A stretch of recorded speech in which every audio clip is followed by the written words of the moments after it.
Au Texas, où j'ai grandi, être homosexuel n'était pas largement accepté, surtout il y a plus de 10 ans. Lors de ma première année dans l'équipe de basket de l'école, même si je n'étais pas un joueur exceptionnel, j'ai affronté un coéquipier qui me discriminait ouvertement en raison de mon orientation sexuelle. Il m'offensait constamment, utilisant des mots désobligeants et des insultes courantes. Malgré ma nature amicale et tolérante, j'acceptais ses railleries sans riposter. Je n'étais pas la star de l'équipe, mais j'ai fait en sorte de garder ma fierté intacte. J'ai choisi de ne pas montrer la moindre insécurité ou irritation, même lorsqu'il manquait de respect non seulement à moi, mais aussi à d'autres collègues et même à des professeurs.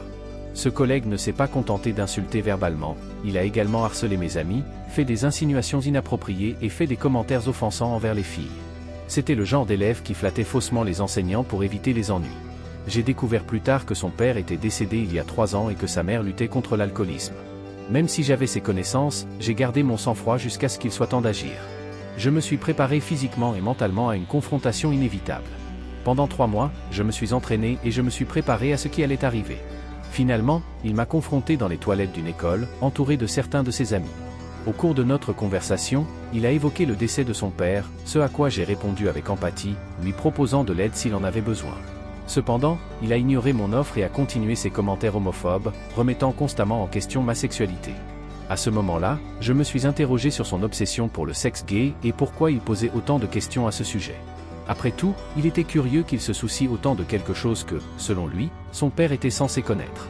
Ce n'était pas le dernier commentaire que je m'attendais à entendre de la part de son père, mais plutôt un effort désespéré pour provoquer une réaction de ma part. J'avoue que mes compétences en dactylographie ne sont pas les meilleures, mais c'était suffisant. Cela ne faisait que le mettre encore plus en colère. Il m'a foncé dessus dans la partie la plus étroite de la salle de bain, dos au mur et avec sa rapidité initiale. Je l'ai esquivé adroitement, le faisant entrer en collision sans danger avec le mur, du moins au début, car il devait déplacer son poids rapidement. À ce moment-là, je lui ai donné un coup de poing carré sur le côté de la mâchoire. Ce garçon n'avait jamais participé à un véritable combat auparavant, et tout ce que j'avais à faire était de lever le majeur vers les 3 amis avec qui il se trouvait, les faisant reconsidérer leur mission. Je lui ai ensuite donné 4 coups de pied au visage alors qu'il était à terre. Mes chaussures étaient tachées de sang. J'ai enchaîné avec quelques coups de pied sur les parties sensibles après lui avoir craché dans le dos et je suis parti. Je n'ai plus jamais gardé contact avec lui et je ne me souciais pas de son état ultérieur. Même si j'ai vu son visage, j'ai réalisé qu'il était loin de son état d'origine. La nouvelle du combat s'est rapidement répandue et cela m'a causé de sérieux problèmes de suspension. Le commentaire général était que j'avais dépassé les limites, car donner un coup de pied au visage à un homme inconscient était considéré comme brutal. Ils ont appelé cela une « vengeance nucléaire », quelque chose qui, à ma connaissance, n'était jamais arrivé auparavant. J'aime passer du temps avec mon père. Il a 3 filles et un fils, et il a partagé avec nous une histoire qui s'est produite lorsque ma plus jeune sœur, qui n'a qu'1 an de moins que moi, avait 12 ans. À l'époque, elle vivait avec notre mère et notre beau-père. Elle a appelé mon père, en larmes, pour lui dire qu'elle avait été maltraitée par son beau-père. Elle voulait juste que quelqu'un croie en elle, ce que sa mère à l'époque ne croyait pas. Mon père était furieux et était sur le point d'affronter son beau-père, mais ma sœur a insisté pour qu'il ne fasse rien car elle avait peur qu'il soit arrêté. Alors mon père a contacté d'anciens amis de gang et leur a parlé de la situation. Ils ont pris des mesures drastiques et le beau-père de ma sœur a été sévèrement battu au point qu'il s'est à peine remis. Cela a conduit à la séparation entre le beau-père et sa mère. Mais les conséquences ne s'arrêtent pas là. Mon père s'est assuré de rassembler des informations sur cet homme pour lui gâcher la vie autant que possible. Lorsque son beau-père a déménagé dans une autre ville, mon père a veillé à ce qu'il subisse quelques coups supplémentaires au fil des années. À ce jour, mon père n'est pas satisfait et si cela ne tenait qu'à lui, l'agresseur serait mort. Personne ne fait de mal aux enfants de mon père. Cette histoire peut paraître intense, mais elle met en lumière la profondeur de l'amour d'un père pour ses enfants. Maintenant, remontons le temps jusqu'à avant 2000, lorsque cette histoire s'est produite dans mon État, qui comptait plusieurs communautés de retraités. Mon expérience en tant que prestataire de services dans l'une de ces communautés a été presque entièrement gâchée par les politiques tyranniques du conseil d'administration de l'association des propriétaires, HOA, qui favorisaient souvent leurs propres membres tout en pénalisant ceux qui n'appartenaient pas à leur clique. L'histoire commence avec un homme nommé Richard et le changement au sein du conseil d'administration de HOA. Richard vivait dans sa maison de la communauté depuis près d'une décennie avant qu'une boîte aux lettres communautaire ne soit installée près de son garage et que les limites de sa maison soient bordées de clôtures. Ces détails deviendront pertinents plus tard. Vers le début des années 2000, un nouveau conseil d'administration de la HOA a été élu et de nombreux nouveaux résidents ont emménagé dans le quartier, dont certains ont commencé à se garer devant la boîte aux lettres susmentionnée, y compris des membres du conseil d'administration.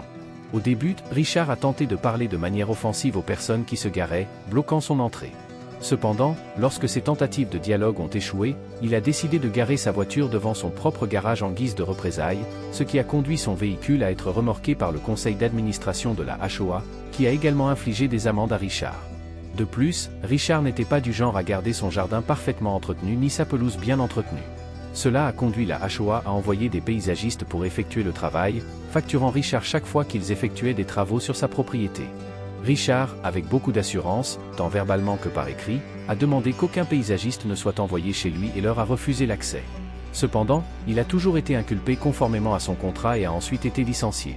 Se souvenant de ce qui s'est passé lorsque les paysagistes sont venus chez lui, qu'ils soient absents ou non, et que les services lui ont ensuite été facturés, Richard a finalement pris une mesure extrême, il a délibérément détruit sa pelouse et ses clôtures pour empêcher les paysagistes de poursuivre leur visite. Cependant, en raison des lois de l'État et des règles du conseil d'administration, ils ont pu accumuler les coûts des factures qu'ils ont envoyées sur près d'un an ou plus. Cela a conduit à la saisie de la maison de Richard en raison de frais impayés, l'obligeant à déménager.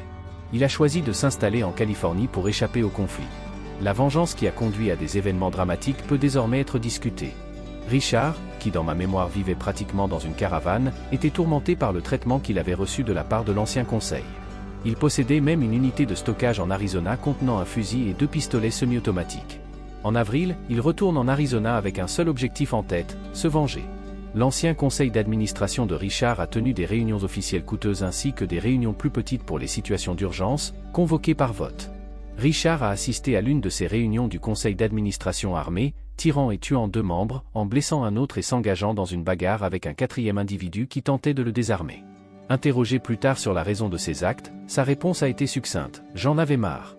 Richard a été condamné à la peine de mort pour ces meurtres et est décédé de cause naturelle alors qu'il attendait dans le couloir de la mort.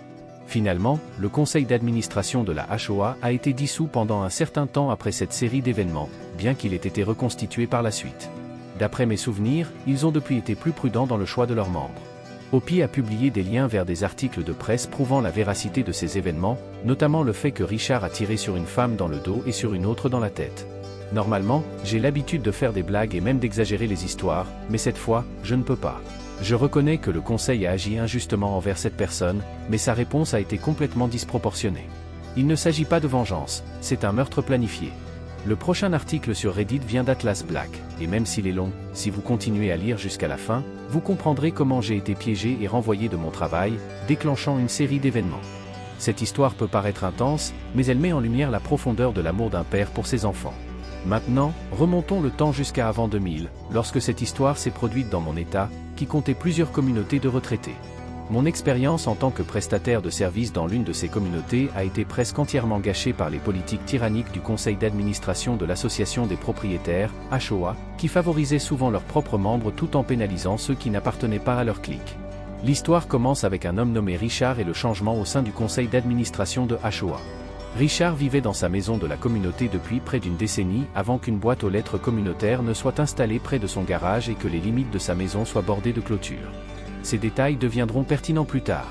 Vers le début des années 2000, un nouveau conseil d'administration de la HOA a été élu et de nombreux nouveaux résidents ont emménagé dans le quartier, dont certains ont commencé à se garer devant la boîte aux lettres susmentionnée, y compris des membres du conseil d'administration. Au début, Richard a tenté de parler de manière offensive aux personnes qui se garaient, bloquant son entrée. Cependant, lorsque ses tentatives de dialogue ont échoué, il a décidé de garer sa voiture devant son propre garage en guise de représailles, ce qui a conduit son véhicule à être remorqué par le conseil d'administration de la HOA, qui a également infligé des amendes à Richard. De plus, Richard n'était pas du genre à garder son jardin parfaitement entretenu ni sa pelouse bien entretenue. Cela a conduit la HOA à envoyer des paysagistes pour effectuer le travail, facturant Richard chaque fois qu'ils effectuaient des travaux sur sa propriété. Richard, avec beaucoup d'assurance, tant verbalement que par écrit, a demandé qu'aucun paysagiste ne soit envoyé chez lui et leur a refusé l'accès. Cependant, il a toujours été inculpé conformément à son contrat et a ensuite été licencié. Se souvenant de ce qui s'est passé lorsque les paysagistes sont venus chez lui, qu'ils soient absents ou non, et que les services lui ont ensuite été facturés, Richard a finalement pris une mesure extrême, il a délibérément détruit sa pelouse et ses clôtures pour empêcher les paysagistes de poursuivre leur visite. Cependant, en raison des lois de l'État et des règles du conseil d'administration, ils ont pu accumuler les coûts des factures qu'ils ont envoyées sur près d'un an ou plus. Cela a conduit à la saisie de la maison de Richard en raison de frais impayés, l'obligeant à déménager. Il a choisi de s'installer en Californie pour échapper au conflit. La vengeance qui a conduit à des événements dramatiques peut désormais être discutée. Richard, qui dans ma mémoire vivait pratiquement dans une caravane, était tourmenté par le traitement qu'il avait reçu de la part de l'ancien conseil. Il possédait même une unité de stockage en Arizona contenant un fusil et 2 pistolets semi-automatiques. En avril, il retourne en Arizona avec un seul objectif en tête, se venger. L'ancien conseil d'administration de Richard a tenu des réunions officielles coûteuses ainsi que des réunions plus petites pour les situations d'urgence, convoquées par vote. Richard a assisté à l'une de ces réunions du conseil d'administration armé, tirant et tuant 2 membres, en blessant un autre et s'engageant dans une bagarre avec un 4e individu qui tentait de le désarmer. Interrogé plus tard sur la raison de ses actes, sa réponse a été succincte: « J'en avais marre ». Richard a été condamné à la peine de mort pour ces meurtres et est décédé de cause naturelle alors qu'il attendait dans le couloir de la mort. Finalement, le conseil d'administration de la HOA a été dissous pendant un certain temps après cette série d'événements, bien qu'il ait été reconstitué par la suite. D'après mes souvenirs, ils ont depuis été plus prudents dans le choix de leurs membres. Opie a publié des liens vers des articles de presse prouvant la véracité de ces événements, notamment le fait que Richard a tiré sur une femme dans le dos et sur une autre dans la tête. Normalement, j'ai l'habitude de faire des blagues et même d'exagérer les histoires, mais cette fois, je ne peux pas. Je reconnais que le conseil a agi injustement envers cette personne, mais sa réponse a été complètement disproportionnée. Il ne s'agit pas de vengeance, c'est un meurtre planifié. Le prochain article sur Reddit vient d'Atlas Black, et même s'il est long, si vous continuez à lire jusqu'à la fin, vous comprendrez comment j'ai été piégé et renvoyé de mon travail, déclenchant une série d'événements. Frida était autrefois la personne chargée de gérer ces appels puisque la cuisine était située le plus près de notre service. Au fil du temps, la nouvelle équipe de direction a commencé à considérer Frito comme responsable de notre secteur. Cependant, les travailleurs horaires me considéraient toujours comme leur superviseur. Cela signifiait que chaque fois que Frida tentait de mettre en œuvre des changements qui finiraient par nous nuire, l'équipe me faisait confiance pour éviter ces catastrophes ou pour négocier avec Frito, nous permettant ainsi de continuer à faire notre travail de la manière dont nous avions déjà prouvé notre grande efficacité pendant plusieurs mois. Frito et moi avons eu de nombreux désaccords. Nous débattions constamment de l'importance de notre travail pour les employés de ce département. Il avait l'idée que nous devrions compter sur les pourboires, comme les serveurs, mais la plupart des commandes étaient passées via Grubhub, qui n'incluait pas de pourboires. Nous avions rarement des livraisons en une journée, et lorsque nous recevions des pourboires, le montant dépassait à peine $10 quand nous avions de la chance. Partager $10 entre tout le monde ne faisait pas beaucoup de différence, ce qui ne faisait que souligner que Frito ne comprenait pas notre situation. Finalement, nous avons eu une réunion avec Harvey, Frito et tous les travailleurs du département. Ce fut l'occasion pour nous d'exprimer nos doléances et nos inquiétudes quant aux changements qu'ils voulaient mettre en place, avec l'assurance que nous ne subirions pas de représailles. Au cours de cette réunion, les travailleurs ont souligné comment Frida essayait de réduire les heures de travail même s'il n'était pas notre véritable manager. Lorsqu'ils ont mentionné qu'ils cherchaient à embaucher quelqu'un pour occuper le rôle de gestionnaire, l'équipe m'a suggéré d'assumer ce rôle, étant donné que je supervisais et gérais déjà les opérations sans problème depuis quelques mois. De plus, j'ai été consultant auprès de la direction pour la création d'horaires, car je comprenais les horaires des travailleurs en fonction de leurs obligations scolaires et familiales. Dès le moment où Harvey et Frida ont discuté de la question, il est devenu évident que mon séjour était menacé, même s'ils n'ont pas clairement exprimé cette intention. J'ai réussi à capter l'échange de regards entre eux et j'ai instinctivement su que mon temps à ce poste était compté et que mon destin serait scellé d'une manière ou d'une autre. Lors de la réunion, nous avons fait de nombreuses promesses concernant les changements qu'ils envisageaient de mettre en œuvre. Ils nous ont assuré qu'ils cesseraient de licencier tout le monde sauf une personne plus tôt que d'habitude et qu'une seule personne se chargerait seule du nettoyage et de la fermeture. Cependant, le département était de taille considérable et accomplir seule cette tâche tout en respectant les normes de santé et de sécurité était une tâche ardue. Nous avons fait valoir que, normalement, nous prévoirions 3 ou 4 personnes pour terminer la fermeture, en pouvant en réduire 2 plus tôt, mais en gardant toujours au moins 2 personnes pour assurer une fermeture adéquate. Ils ont donc convenu que nous aurions toujours au moins 2 fermes-portes. Cependant, environ une semaine après cette promesse, ils ont commencé à renvoyer tout le monde chez eux, sauf une, tôt chaque soir. À une occasion, ils ont essayé de le faire alors que j'étais programmé pour être le plus proche. Nous venions de rentrer d'un grand événement de restauration et la quantité de ménage à effectuer était monumentale pour une seule personne. Lorsque Frito est arrivé et a essayé de renvoyer tout le monde sauf moi, je me suis approché de lui et fait remarquer qu'il violait à plusieurs reprises la promesse faite lors de la réunion. Il m'a regardé et m'a demandé d'arrêter de me plaindre. Il a insinué que si je continuais à remettre en question ses actions, je pourrais facilement trouver quelqu'un pour prendre ma relève. C'est à ce moment-là que j'ai réalisé que j'étais menacé de perdre mon emploi. J'ai décidé de prendre du recul et d'assumer des tâches supplémentaires, même si cela impliquait de travailler tard et de recevoir des heures supplémentaires, même si je savais que cela était contraire à la politique de l'entreprise. J'ai refusé de signer un rapport indiquant que j'avais tenté d'expliquer à Frito que je ne serais pas en mesure de terminer tout le travail moi-même avant la fin de mon quart de travail prévu. Je n'ai pas réussi à signer le document d'enregistrement, mais uniquement parce que le représentant des ressources humaines qui présidait à la situation à l'époque n'était pas aligné sur les personnes liées à Harvey. Maintenant, revenons au jour de ma démission. Il est crucial de mentionner que j'avais l'habitude d'arriver au travail 1 heure plus tôt car nous vivions à Chicago où la nourriture était chère. Dans notre travail, nous avions l'avantage de pouvoir profiter gratuitement de la soupe et du pain quand nous le souhaitions. Ainsi, chaque matin, j'arrivais 1 heure plus tôt pour déguster de la soupe et du pain comme déjeuner avant le début de mon quart de travail. Cependant, ce jour-là, alors que je suis entré dans la cuisine pour chercher la soupe, l'un des cuisiniers à la chaîne m'a proposé un plat préparé pour une commande annulée. Frito, le gérant, m'a assuré que tout allait bien et que je pouvais l'apporter gratuitement à tous ceux qui le souhaitaient. C'était mon apéritif préféré, alors j'ai accepté la nourriture avec gratitude. Peu de temps après que je me sois installé à mon poste de travail, Harvey et Frito m'ont approché et m'ont demandé si j'avais enregistré cet aliment dans le système. J'ai répondu que le cuisinier à la chaîne m'avait offert la nourriture et expliqué qu'il s'agissait d'une commande annulée que Frito avait déjà payée. Frida parut surprise et nia avoir connaissance de cela. Puis Harvey m'a accusé de vol et m'a demandé de finir mon repas et de récupérer mes affaires car ce serait mon dernier repas là-bas. J'ai essayé d'expliquer que le cuisinier à la chaîne m'avait proposé le plat, mais ils ont refusé d'écouter mes explications. Je leur ai proposé de les emmener à la cuisine pour clarifier la situation avec le cuisinier à la chaîne, mais au moment où je suis arrivé avec eux, le cuisinier à la chaîne était déjà rentré chez lui. En cet après-midi fatidique, je n'ai eu d'autre choix que de rassembler mes affaires, de dire au revoir et de rentrer chez moi. En partant, j'ai partagé les événements exacts avec mes collègues du département, les laissant perplexes et indignés, mais surtout attristés par mon départ. En sortant, j'ai décidé de m'arrêter au bureau de comptabilité pour récupérer les pourboires qui auraient pu me rester cette semaine-là. Je voulais m'assurer de ne pas subir de préjudice financier avant de partir. J'ai eu l'intuition de configurer mon téléphone pour qu'il enregistre et de le mettre dans ma poche, avec la caméra en marche. Même si la vidéo était complètement sombre, puisqu'elle était dans ma poche, j'ai réussi à capturer un enregistrement étouffé des voix d'Harvey et Frito se disputant derrière la porte, révélant que tout s'était déroulé comme prévu et qu'ils étaient déterminés à se débarrasser de moi un jour. Depuis cette réunion avec mon ministère, j'ai frappé à la porte et ils ont immédiatement arrêté leur conversation avant de me permettre d'entrer. Ils m'ont demandé ce que je faisais encore là-bas et j'ai demandé mes conseils. Ils ont rassemblé ce qu'il y avait dans le coffre-fort pour moi et me l'ont remis. Bien que ma colère ait augmenté après avoir entendu cette conversation, j'ai décidé de ne pas brûler ce pont à ce moment-là, car je pourrais peut-être l'utiliser à mon avantage plus tard. J'ai serré la main des deux managers, je les ai remerciés pour l'opportunité de travailler là-bas et je suis parti. J'ai pris soin de sortir mon téléphone de ma poche et de filmer la façade du restaurant avec son enseigne et son logo visible. Après tout, après avoir travaillé dans un restaurant, j'ai appris qu'il est toujours bon de se protéger.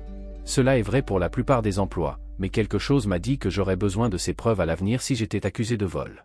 Je voulais avoir un moyen de prouver mon innocence au cas où cela se produirait lors d'entretiens d'embauche ultérieurs, qui ont fini par se produire et où le scénario a commencé à devenir plus complexe. Pendant le trajet en train pour rentrer chez moi, j'ai envoyé quelques messages et publié quelques messages dans des groupes Facebook locaux, leur faisant savoir que j'avais été licencié et que je cherchais un emploi de toute urgence. En quelques minutes, j'avais déjà programmé un entretien pour plus tard dans la journée. Même si le poste m'a été proposé après un bref entretien, après avoir examiné les détails, j'ai réalisé que ce n'était peut-être pas le meilleur choix pour moi. J'ai décidé de décliner l'offre et j'ai continué à interviewer ailleurs. Finalement, j'ai trouvé une opportunité qui offrait une augmentation salariale considérable par rapport à mon emploi précédent et l'avantage de ne pas avoir à traiter directement avec les clients. Il s'agissait d'une fonction d'audit dans une entreprise de logistique. Cependant, lors de l'entrevue avec le gestionnaire de ce nouvel emploi, il a mentionné qu'il avait contacté mon ancien lieu de travail et parlé avec le directeur général, Harvey. Harvey avait affirmé que j'avais été licencié pour vol. Heureusement, le manager avec qui j'interviewais a exprimé son intérêt à entendre ma version de l'histoire et a accepté de me permettre d'accéder à l'enregistrement sur mon téléphone comme preuve. J'ai demandé au manager si la voix sur la vidéo correspondait à la personne à qui il avait parlé au téléphone. Cela lui a suffi pour confirmer que la vidéo n'était pas fausse.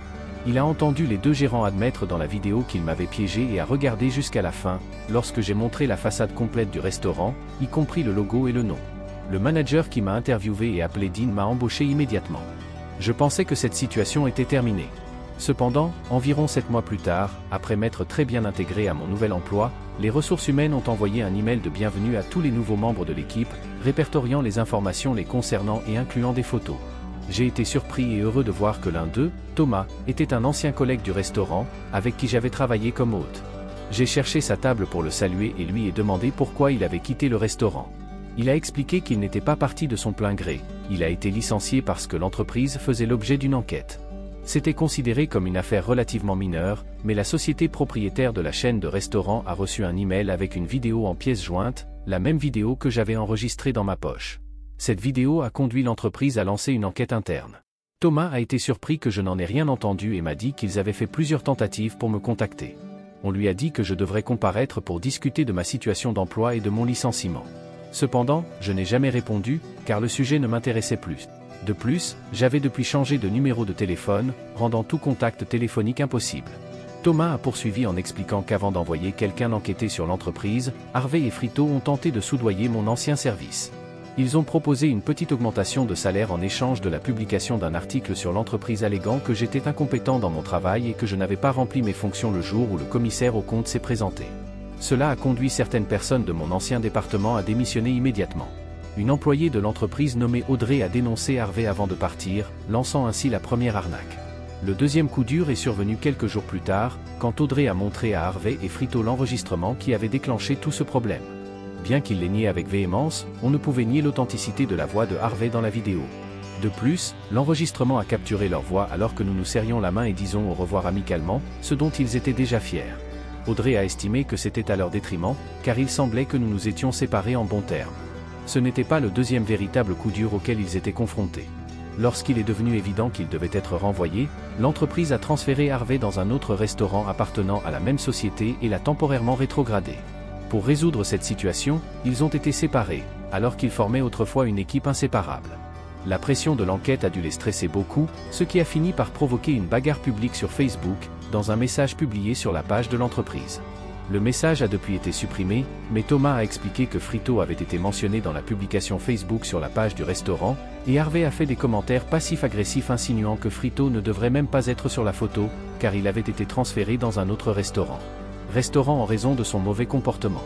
Frito a répondu sarcastiquement, en disant quelque chose comme « Au moins, lorsque les gens recherchent mon nom sur Google, ils ne me voient pas comme l'homme qui a agressé sa femme. » À cela, Harvey a répondu ironiquement « Mais vous ne l'avez pas essayé avec la moitié des serveuses, qui ont toutes des histoires de vous essayant de les serrer dans vos bras avec passion. » Le message aurait dû s'arrêter là, mais pas avant d'avoir été vu par Audrey, l'auditeur qui enquêtait officiellement sur les deux. Le troisième coup dur est survenu le lendemain, lorsqu'Audrey a commencé à interroger les serveuses et les barman pour voir si l'un d'entre eux pouvait confirmer qu'Harvey avait tenté de les harceler.